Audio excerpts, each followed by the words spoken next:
예고된 멸망입니다. 9절에서 12절이에요. 9절에서 12절. 우리 같이 읽습니다. 시작. 야곱 족속의 우두머리들과 이스라엘 족속의 통치자들, 곧 정의를 미워하고 정직한 것을 굽게 하는 자들아, 원하노니 이 말을 들을지어다. 시온을 피로 예루살렘을 죄악으로 건축하는도다. 그들의 우두머리들은 뇌물을 위하여 재판하며 그들의 제사장은 삭슬 위하여 교훈하며 그들의 선지자는 돈을 위하여 점을 치면서도 여호와를 의뢰하여 이르기를 여호와께서 우리 중에 계시지 아니하냐? 재앙이 우리에게 임하지 아니하리라 하는도다. 이러므로 너희로 말미암아 시온은 갈아엎은 밭이 되고 예루살렘은 무더기가 되고 성전에 사는 수풀의 높은 곳이 되리라. 아멘. 제가 이 말씀을 준비하면서요, 주님, 우리 신년에 새해에 출발하는 이 대학교에 뭔가 막 한번 해보자, 불이 막 붙고 이런 말씀을 주셔야지. 이게 뭐예요? 제가 그랬어요, 정말. 너무너무 마음이 무거웠어요, 말씀을 준비하는데. 그러나 사람의 종이겠습니까? 하나님의 종이겠습니까? 예고된 멸망을 선포하는 것이 미가 선지자의 본분이었습니다. 그런데 우리에게 이런 말씀을 주셨어요. 선지자들이 부패하였으니 권력자들의 부패를 막을 수 있는 제동장치는 이미 없는 거예요. 아니, 권력자들이 부패를 행하고 악행을 하는 데에 이제는 종교적인 정당성까지 부여했기 때문에 그 악행에 가속장치를 달아준 것과 마찬가지인 거예요. 무서운 일이죠. 종교적 정당성을 제공한다는 것은요, 거기에 죄책감을 사라지게 만드는 놀라운 매직과 같은 일이 벌어지게 되는 겁니다. 그러니 나라의 백성들은 당장의 안녕과 생존을 위해서 몸부림치지 않겠습니까? 우상 숭배에 빠지는 거예요. 자기 우상이든지 뭔 우상이든지 이단 종교든지 뭐든지 거기에 빠지는 게 너무나 당연한 수순인 것입니다. 이것이 당시 유다 사회의 사회상을 그대로 보여주는 모습이에요. 망해도 싸죠. 예? 이런 나라 망해도 싸. 망하게 아직까지도 안 망하고 있는 게 다행, 정말 신기할 정도 아니겠습니까? 총체적인 부패의 상태. 이 지구상에 이 유다만 있으면 몰라요. 주변에는 무시무시한 강대국이 아수르가 있죠. 바벨론이 막 일어나죠. 애굽이 호시탐, 블레셋도 아직 있잖아. 응? 그런데 아수르에 의해서 불과 얼마 전에 북이스라엘이 비참하게 멸망을 했는데도 아직도 정신 못 차리고 이렇게 하고 있는 거예요. 죄로 인한 부패의 고통을 전혀 느끼지 못하는 심각한 영적인 문둥병에 빠져들었습니다. 이런 사회는 소망이 없죠. 이런 사회에 무슨 소망이 있어요? 우리 청년들, 이 시대의 청년들에게 그런다며 3포 세대, 5포 세대, 6포 세대, 이제 N포라며, N포. 다 포기라며. 예? N포 세대라면서요. 그러면서 청년들을 바라보는 이 시대의 시각들이 지금 요즘에 정책들 막 발표하대. 청년들을 바라보는 시각이 난 왜 저렇게 보지? 우리나라의 성장의 엔지니어 심장과 같은 우리 청년들을 왜 저렇게 바라볼까? 저렇게 만들어 놓은 가해자가 불쌍하다고 여겨주는 특혜를 베풀어 주겠다고. 아니, 왜 저렇게 하지? 나는 이 유다의 사회상과 별 다름이 없다고 저는 생각을 해요. 너무나 마음이 아픈 모습을 보여줍니다. 이런 사회에 무슨 소망이 있겠느냐 말이에요. 권력자들은 기득권 유지를 위하여서 자기들의 성을 건축하기 시작했습니다. 시온을 피로 예루살렘을 죄악으로 건축하는도다. 10절에 그러죠. 이거는요, 그들만의 리그를 만들어내는 거예요. 기득권들만의 그 리그를 만들어내는 것입니다. 이런 곳에 무슨 공정을 기대할 수가 있겠어요? 가인의 가문을 볼까요? 가인 누군지 아시죠? 아담과 하와의 첫째 아들, 큰 아들, 인류의 첫 번째 아들 황태자. 그러나 그는 죄를 지었습니다. 만족하지 않았어요. 하나님을 두려워하지 않았어요. 그래서 자기 동생 아벨을 죽였죠. 인류 최초의 존속 살해범이기도 합니다. 이 가인이 그 집을 떠납니다. 그래서 4장 17절에 아내와 동침하며 그가 임신하여 에녹을 낳았다고 하죠. 그리고 가인이 성을 쌓고 그의 아들의 이름으로 성을 이름하여 에녹이라 하니라. 참 이상해요. 참 이상합니다. 이 악인들은요 성을 쌓습니다. 악인들은 그들만의 카르텔을 조성을 해요. 그리고 증세를 하죠. 세금을 왕창 물립니다. 뼈를 꺾고 가죽을 벗기고 살을 파먹어요. 이 악한 자들이 권세를 잡으면 늘 이런 일이 있었어요. 열왕기상 12장 14절에 보면요.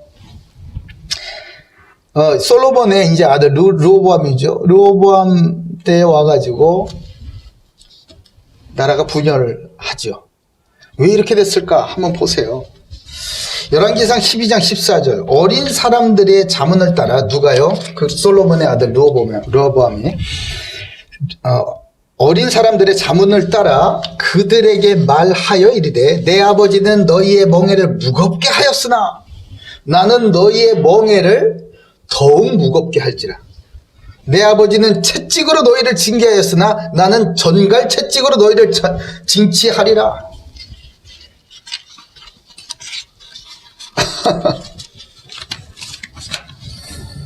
하나님께서 양을 돌보라고 목자를 세우시고 하나님의 백성을 돌보라고 왕을 세웠는데 이 왕은 백성들의 고혈을 짭니다. 재판관은 어때요? 재판관은 뇌물을 받죠. 뇌물을 받고 재판을 굽게 합니다. 자기 이익을 위하여서 재판을 하고 판결을 하고 정치적인 압력에 의해서 재판을 하는 것이에요. 잠언 17장 23절에 악인은 사람의 품에서 뇌물을 받고 재판을 굽게 하느니라. 종교 지도자들이라고도 뭐 다를 것 같아요. 더합니다. 더해. 하나님께서 우리의 편이시다. 재앙이 우리에게 임하지 않을 거야. 괜찮다. 사랑의 하나님은 다 용서해 주신다. 내 모습 그대로 인정하시고 네가 변화될 필요는 전혀 없는 거야 라고 달콤한 메시지를 뱉고 있죠. 하나님의 공의를 저버리는 일, 돌이킴이 없는데 무슨 용서가 있겠습니까? 어느 목사님이 저한테 그러시더라고요. 목사는 말이야. 내가 이 얘기 안 할까? 목사는 말이야. 야, 목자는 양들의 젖을 짜가지고 그걸 먹고 사는 게 목자야.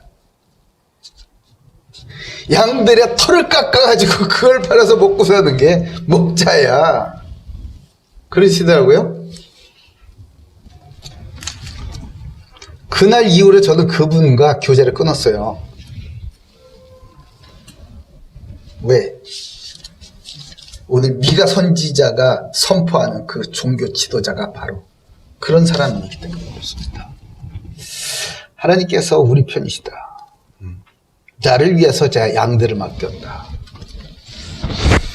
베드로후서 2장 15, 16절에는요. 그들이 바른 길을 떠나 미혹되어 부올의 아들 발람의 길을 따르는도다.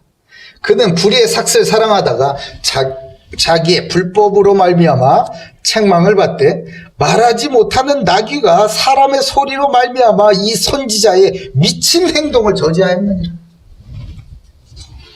선지자의 미친 행동이라고 합니다. 미친 행동.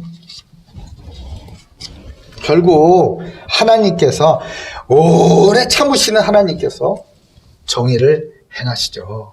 이 정도 미가 선지자를 통하여서 들었으면 돌이켜야 될 거 아니에요.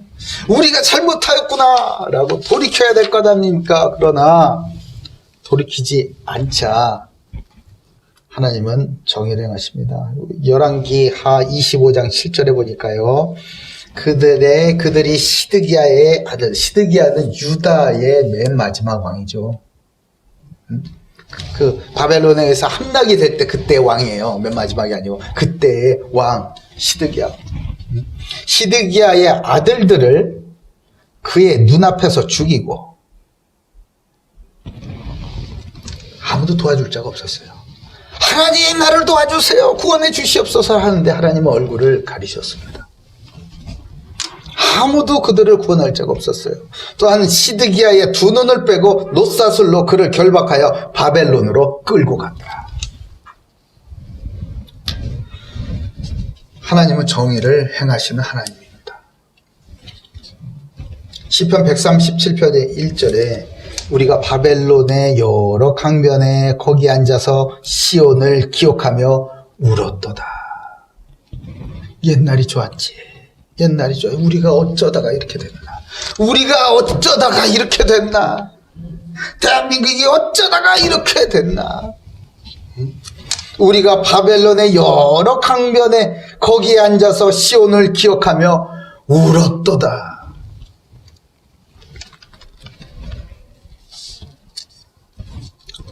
바벨론의 포로로 끌려간 유다 백성들은 뿔뿔이 흩어졌습니다.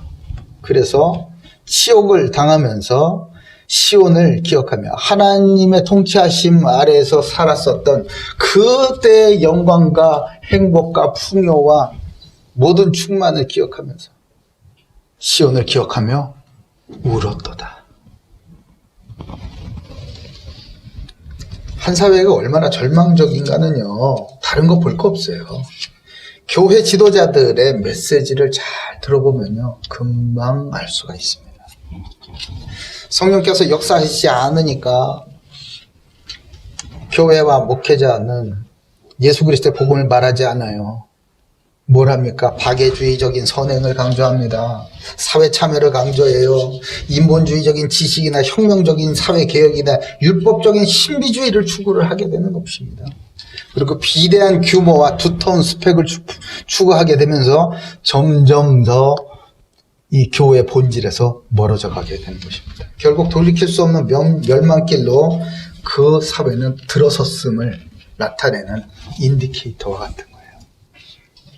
사랑하는 고대교회 모든 가족들은요, 이제 내 문제에 집중된 그 시선을 이제 좀 두시기 바랍니다. 주님과 눈을 맞추시기를 바랍니다. 주님께서 지금 이 시대를 향하여서 저와 여러분을 향하여서 무슨 말씀을 하고 계시는지 주님의 입술을 주목하시기를 바라요. 그래서 이 시대를 향한 하나님의 언약의 말씀을 소망으로 붙드는 그런 큰 은혜가 있기를 주님의 이름으로 축복합니다.